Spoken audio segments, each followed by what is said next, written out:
Hello and welcome back to Dragon's Dogma.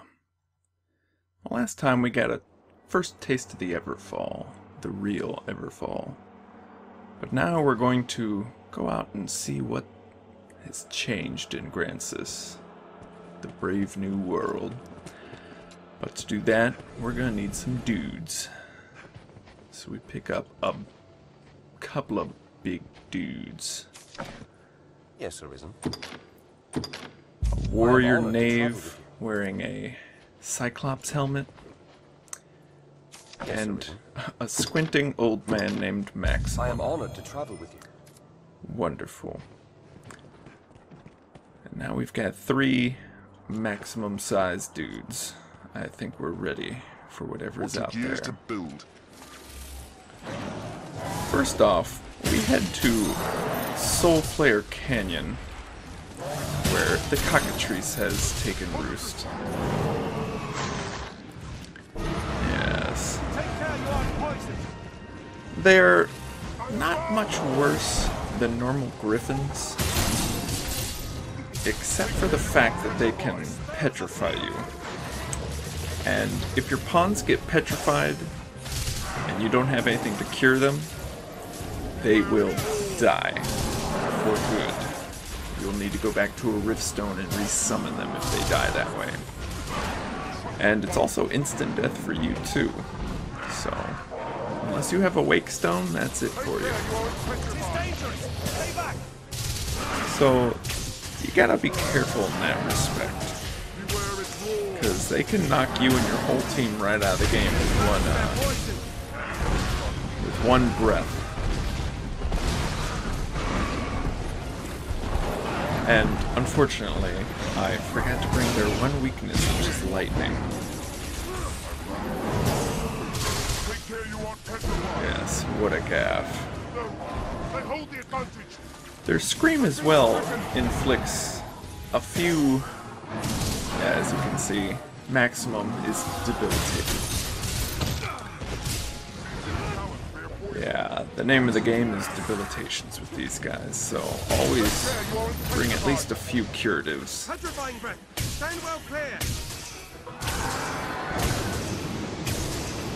Here we see Mr. Satan gets hosed down big time. And he will turn into a statue. And while that would be heroic, and quite a large statue, we don't want that at the moment. Take care, you're petrified. Cockatrice Liquor is nice because it affects the entire team. So actually, you could give it to one of your pawns, and they would use it anytime someone is petrified. Because the battles become very chaotic, and it can be hard for you to tell if someone's petrified until it's too late. Take care, you're petrified.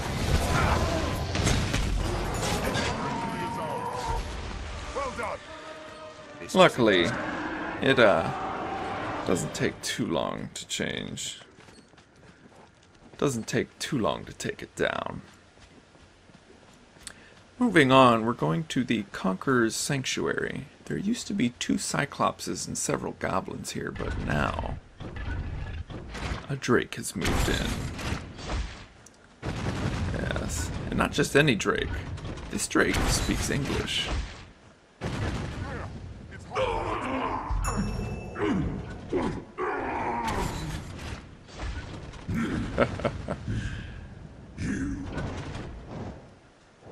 Lovely. Yes, Dragonkin have moved in. Once the dragon is slain, the Drake of Devilfire Grove is not the only inhabitant now. There are now Drakes, which this one is. Drakes are of the fire element. There are worms, which are frost, and wyverns, which are lightning.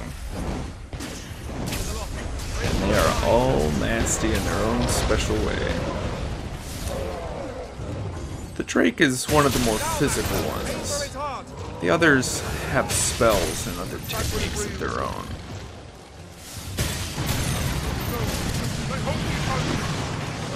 lovely.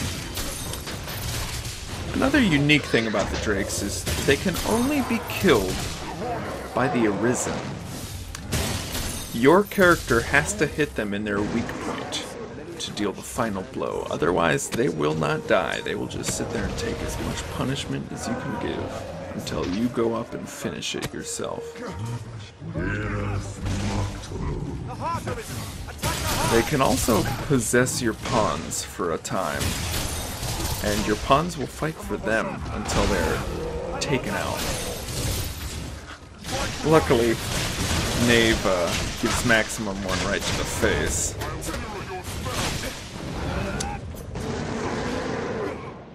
Luckily, drakes are weak to ice, so if you keep that in mind, you can make pretty short work of them. Whoa, hey, that's my Mr. Satan. Yeah, if you hit their hand while they're doing that, or enough damage to their chest or head, they will drop your pawn and they won't be possessed.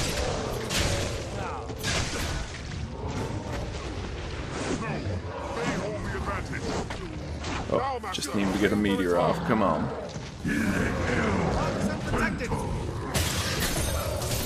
Oh. Yeah, sorcerers are a big source of damage in post-game.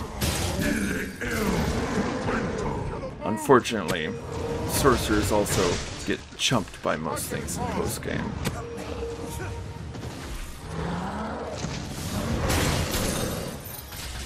But, given enough time, any foe will fall. It's time to finish him.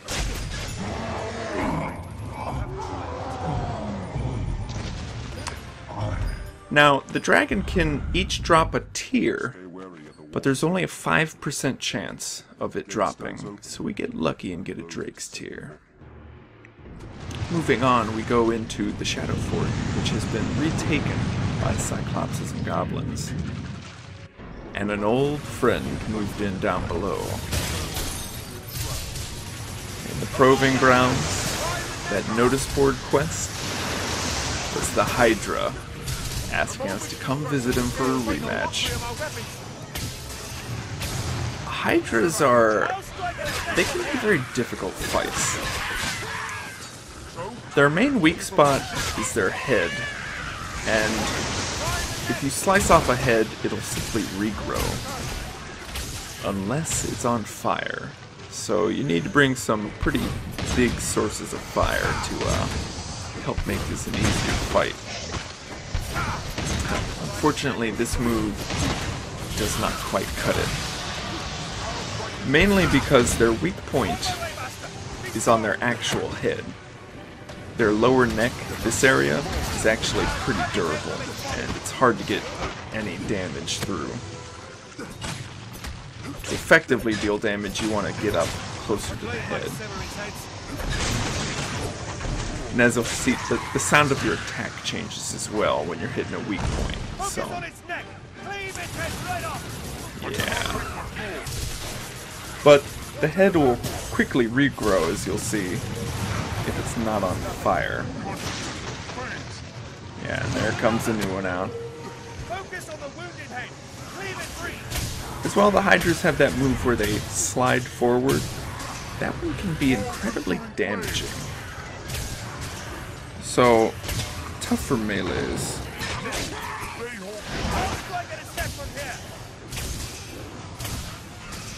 One of the bigger problems with this fight in particular is all the goblins that are around as well.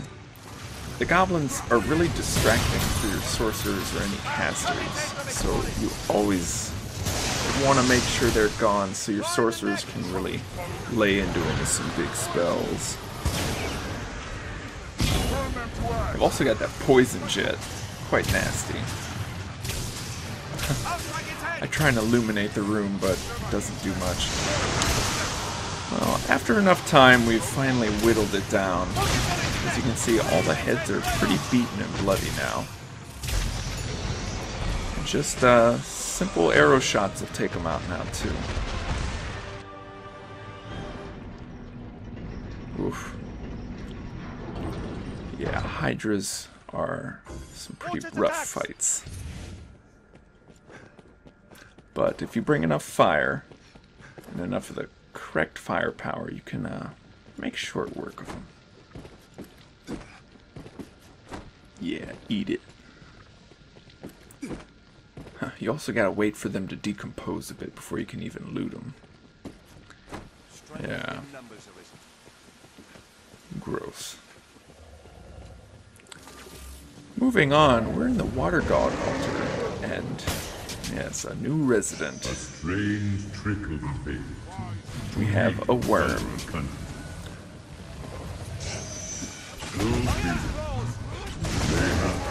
Fellow countrymen. Worms are essentially the casters of the Dragonkin. It's the will of the world. Stand against Interesting dialogue, too.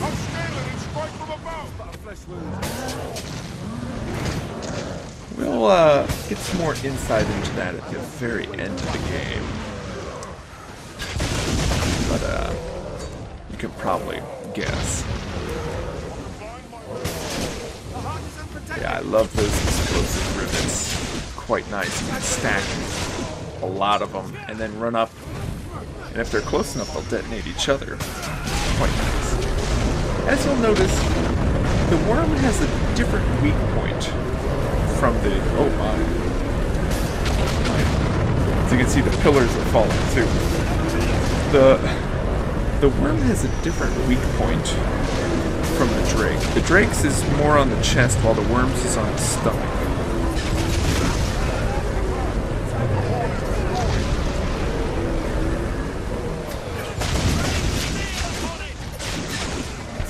Yeah, oof.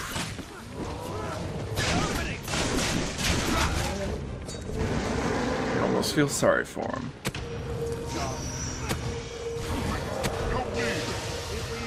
They all have that lovely shout. Yeah, the worm can belt off a lot of spells very quickly. It can be quite dangerous if you don't stun them in time.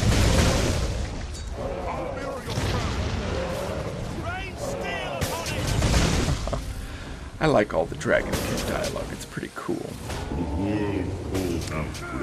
Back to what I was talking about before with the Drake tier that we found. The Dragonkin will drop 5 items when they die. And there's a 5% chance for them to drop their tier. We get incredibly lucky, and we get a Worm's tier too. If you collect the Drake, Werven, and the Worm tiers, monsters that you kill will have a higher drop rate of their rare items. So it's quite nice, especially for the Everfall, where they will drop Wake Stones, which are worth quite a bit of money. Now we're moving on to the Blue Moon Tower. There's something new at the top of it, but I'm also going to go through and show you a little of what we haven't seen. In fact, I didn't even know it was there for the most part. I only recently figured this out. But there's a whole other layer to this place that I never even knew existed before. Here's our Korean word. It's tahb, tower. One thing to note about the post-game is that there aren't really griffins. It's very... I don't even think you can find griffins anymore once post-game starts. They've all been replaced by Dragonkin, essentially. You can find drakes, worms, and wervens flying about in the skies now. Quite dangerous.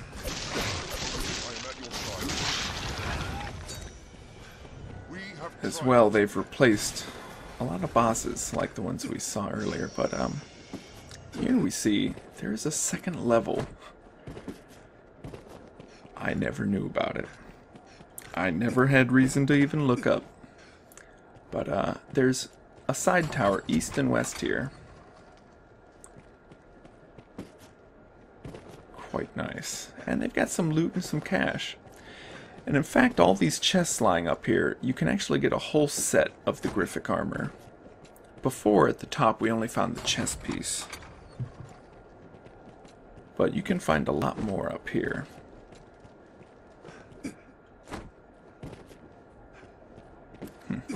Nice little touches. Places I thought were just background. Unfortunately, the rest of it actually is background, but, you know, hey. And down back here, there's a side path.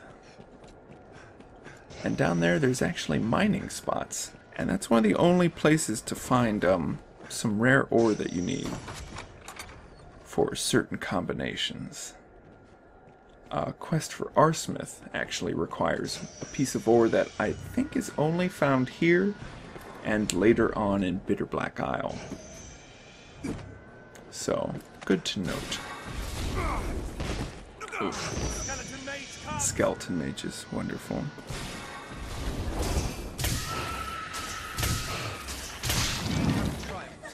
Ugh, and harpies. Well, at least it's not a succubus, yeah. Now, another thing I found out, the area that we ran from the Griffin at, yeah, I think about taking the shortcut, but no, let's see. We can actually go where we fought the Griffin before. And while a lot of it is destroyed, not all of it, there's enough for us to walk around on, actually. And every place that collapsed, we simply run around the edge, and you get through it. Something I never knew. I always thought the shortcut was the only way open after that point. Oh well. There's even ghosts here. Lovely.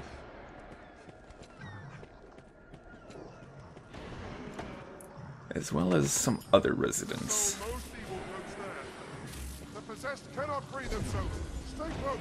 Yeah, there are two, not one, but two ogres.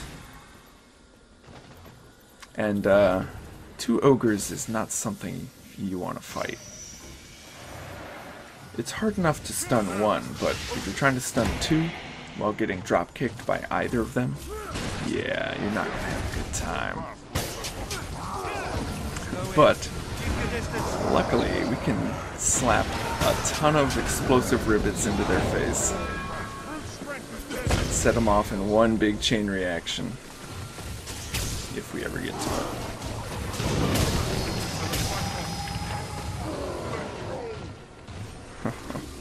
Oh no, Mr. Satan's possessed. Keep your distance, Master. I am not myself. Mr. Satan has become possessed. As you'll see, his eyes are clouded a bit. And I accidentally hit him with an explosive dart.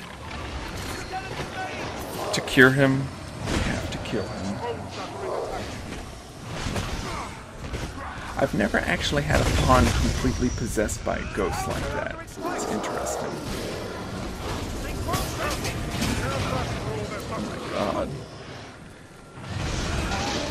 Yeah, I love the drive-by detonates.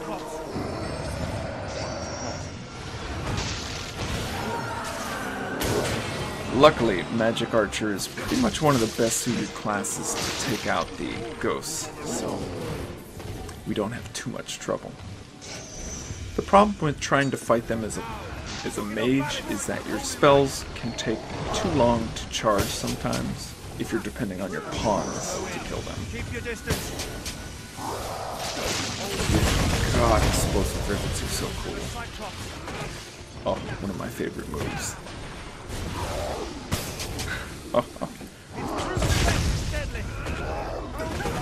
As you can see, even at this point, ogres are still just so damn durable. And with all those skeletons interrupting it took a little long for our pawns to get in there with some heavy magic. Do the real heavy lifting on them.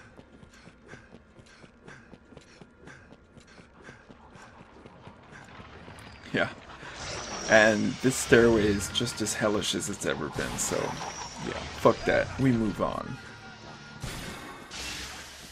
to the finale. A wyvern has made its roost up here now. It sounds like a woman too.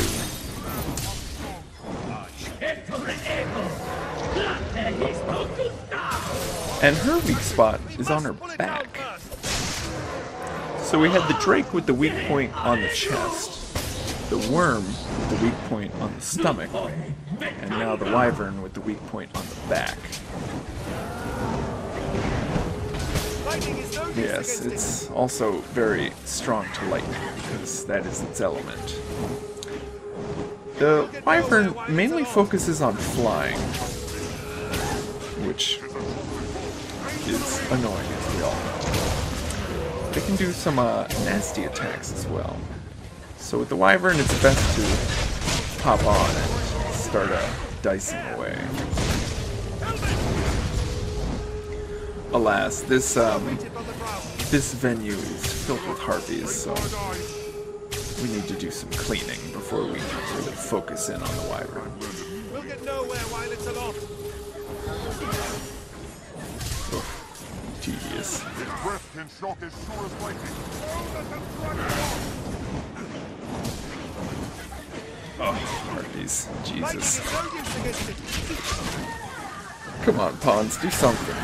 Shoot a fireball at him, for God's sake. We'll get nowhere while it's aloft. That's one thing, your pawns don't always differentiate when they should use a small spell and when they should use a big spell. I've seen them sit there and use comets on a single goblin. Yeah. They don't know the meaning of reasonable damage.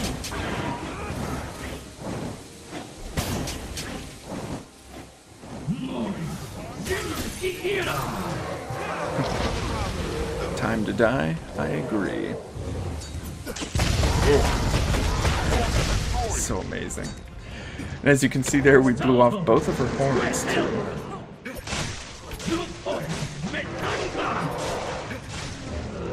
And, well, she may have taken out our pawns. Well, we finally got onto her back, so let's do some damage.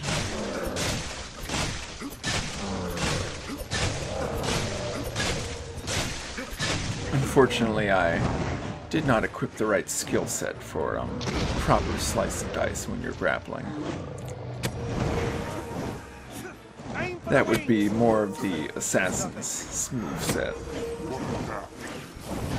Magic Archer has very basic physical dagger skills. Mainly a few good magic ones, but overall, that's not really their forte, obviously. Oh my god. Yeah, maelstroms, while powerful, can be a bit annoying if you're trying to see what you're doing. Oh, good lord.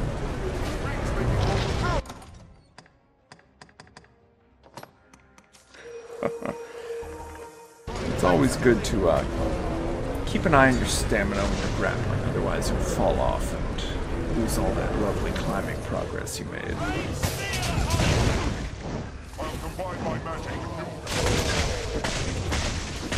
Eventually we ground it again. The wyvern likes to fly around this arena. In the Water God altar, the worm can't really be too mobile. However, in this place, the wyvern loves to fly around, so Lightning is no use against it. quite bothersome.